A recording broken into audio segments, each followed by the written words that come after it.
from the Holy Gospel according to Matthew. At that time, Jesus was led by the Spirit into the desert to be tempted by the devil. He fasted for 40 days and 40 nights, and afterwards he was hungry. The tempter approached and said to him, "If you are the Son of God, command that these stones become loaves of bread." He said in reply, "It is written, one does not live on bread alone, but on every word that comes forth from the mouth of God." Then the devil took him to the holy city and made him stand on the parapet of the temple. And he said to him, "If you are the Son of God, throw yourself down, for it is written, he will command his angels concerning you, and with their hands they will support you, lest you dash your foot against a stone." And Jesus answered him, "Again it is written, you shall not put the Lord your God to the test." Then the devil took him up to a very high mountain and showed him all the kingdoms of the world in their magnificence. And he said to them, "All these I shall give to you, if you will prostrate yourself and worship me." At this, Jesus said to him, "Get behind me, Satan.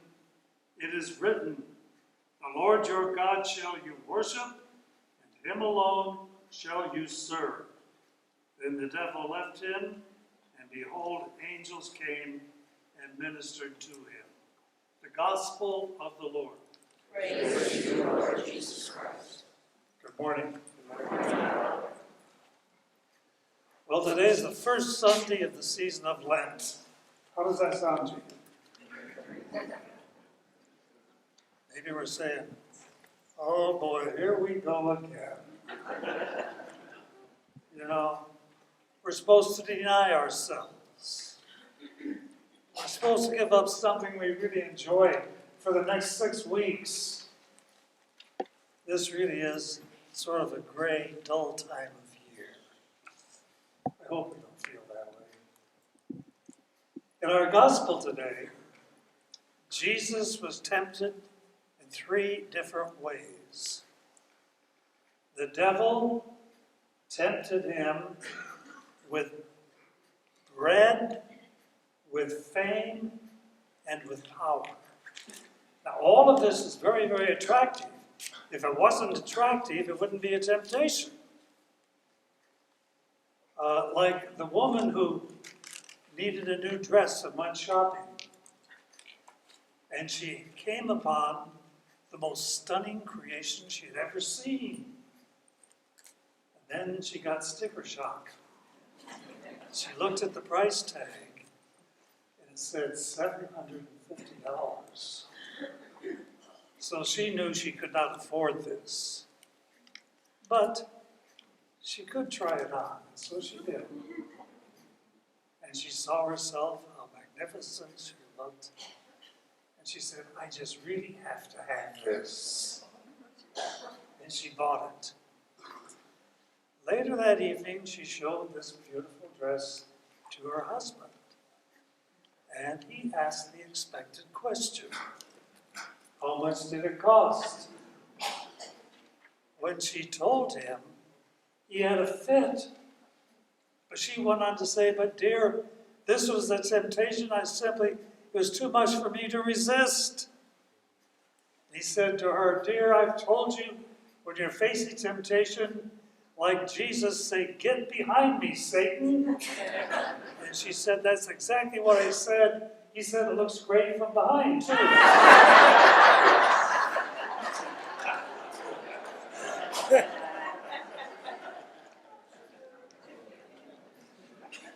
The season of Lent is really not primarily about resisting temptation. We are asked to resist temptation every day of the year. And Jesus had assured us that we will not be tempted beyond our strength, but his grace will always be there to support us. So, maybe we feel sometimes a little discouragement, a little bit of emptiness in our lives. Maybe it's, things are going well, but then we begin to wonder, is this it? Or things are really getting done well, but there's no sense of satisfaction. We might be building a big resume, but there's really very little joy in our work.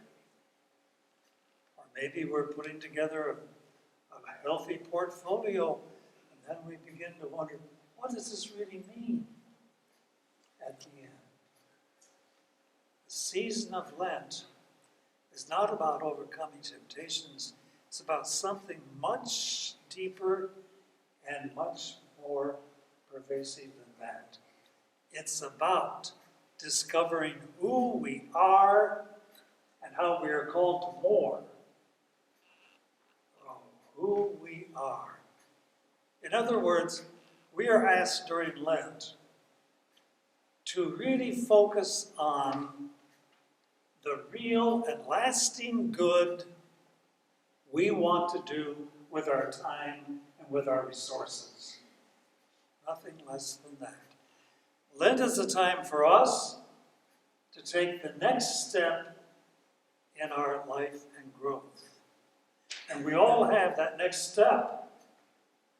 And when we reach that step, God gives us another one. And then another one. And it goes on for as long as we live. If we are conscious of this in our lives, our life will not be boring. It's not going to be trite. It's not going to be flat.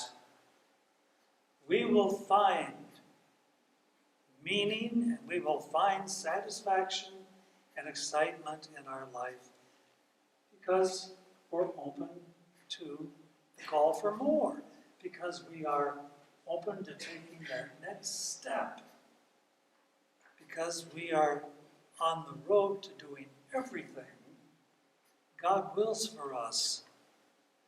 And God's will is absolutely the best thing that can ever happen to